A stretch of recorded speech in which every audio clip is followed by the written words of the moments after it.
Hello everyone, welcome to the military channel. Let's get straight to the point. The F-15 Eagle is an all-weather, supersonic tactical fighter aircraft designed to create and maintain air superiority in combat in the skies. It was developed for the United States Air Force, and first flew in July 1972.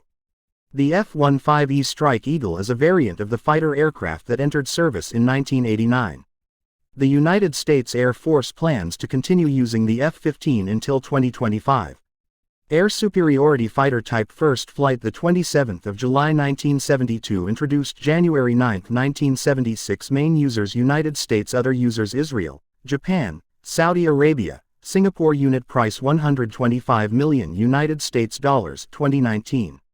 Variant F-15E Strike Eagle F-15S MTD F-15SE Eagle Silent. The F-15 fighter jet is said to have advantages achieved through a combination of capability and acceleration, range, weapons, and avionics. With this the video ends. Thanks for watching. See you in the next video.